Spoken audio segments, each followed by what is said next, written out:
Hey guys! Welcome back to my channel. So, it's another makeup review. And this time, nakabili ako ng Kris Aquino by Bilena collab. And ang tawag nila dito, I think, is Life Kit. Yeah.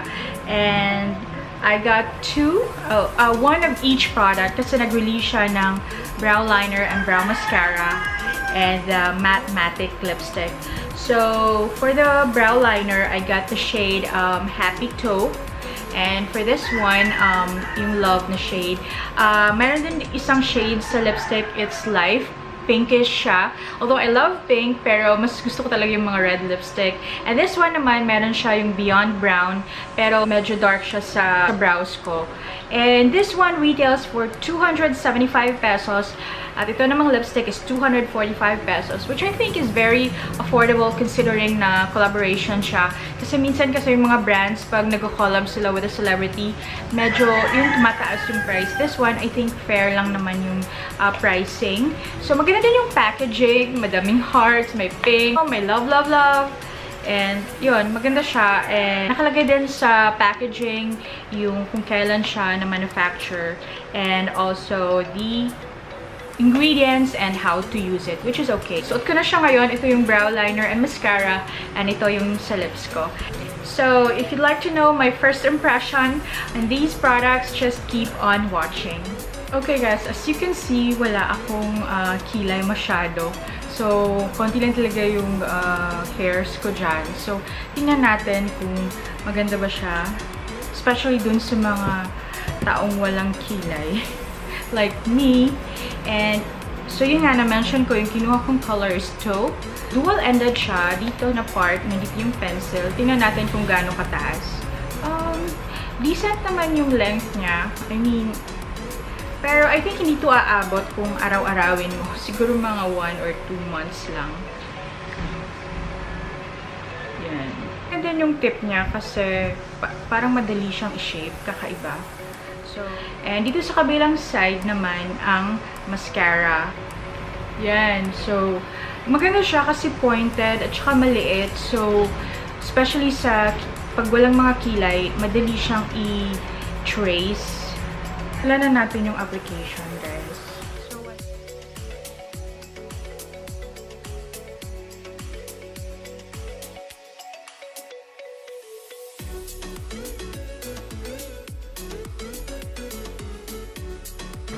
ayan.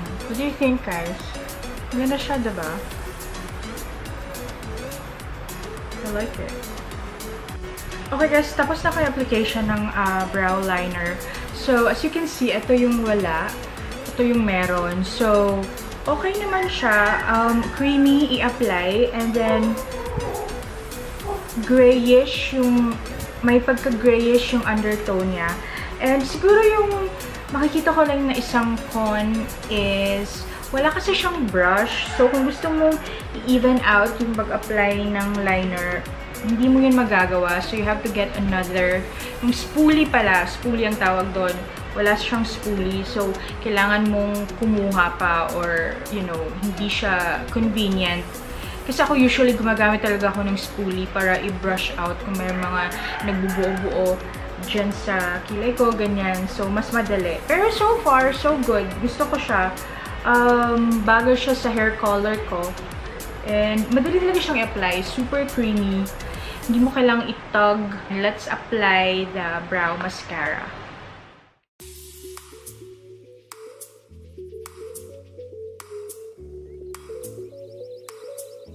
So guys, tapos na ako mag-apply ng brow mascara. So ganyan yung tsura na niya. And medyo nag-lighten siya ha. Kasi kanina diba, medyo dark pa siya ng konti. Pero this one, nag-lighten siya. Which is okay. Gusto ko naman talaga na parang light yung brows ko kasi pag medyo dark siya, parang suplada akong tingnan. So, this one, okay lang siya. So, I'm just gonna apply the other brow and I'll be back. Okay guys, I'm back. In-apply ko na yung mascara. Yung liner on both of my brows. And so far, I like it. Gusto ko yung effect niya sa kilay ko, nakaka-fill in din siya. And basta overall, gustong-gusto ko siya. First impression, Sobrang gusto ko siya. So, to the lipstick, the matte lipstick. And the shade is Love. So, ito siya, guys. Tingnan natin. Gusto ko yung black and red combo. So, yung mga heart. Very, very Kris Aquino. Love, love, love! So, ito yung pencil. Try natin tingnan kung gaano siya kadami. So, ito na yung laman. And I think maganda, marami na siya. And it's only 245 pesos. So, okay na siya. So, apply natin yung lipstick.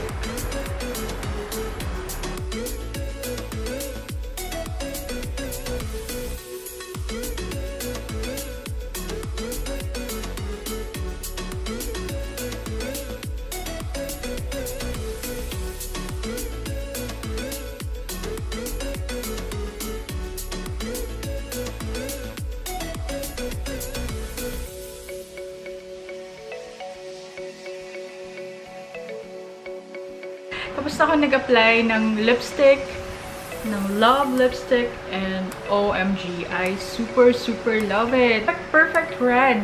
And it's very, very creamy i-apply.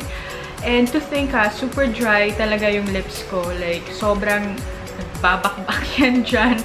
But this one, hindi. And it doesn't emphasize any of the dry patches sa lips ko.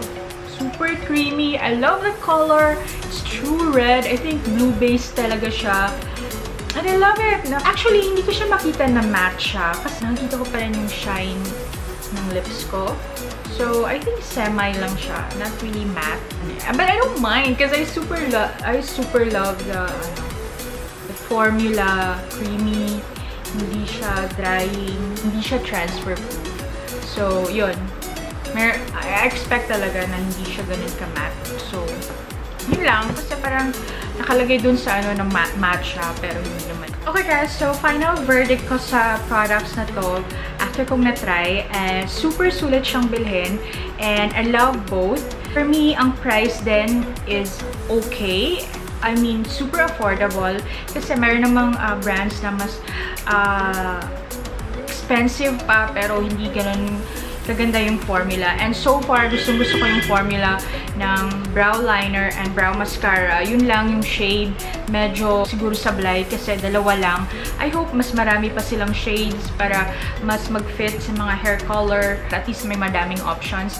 And also, same for the matte lipstick. Kasi red and pink lang. Sana mas madami pa, like nude siguro. Mga brown shades, kanyan. Kasi, diba, yun naman talaga yung uso ngayon. So, yun. But overall, sa mga based lang sa na-try ko, I really, really love it. And I highly, highly recommend. You worth it naman sa pera na masuspend nyo. So, yun. And that's it for my review, guys. And I hope to see you on my next one. Don't forget pala to subscribe and like this video. And thank you for always watching. Bye-bye!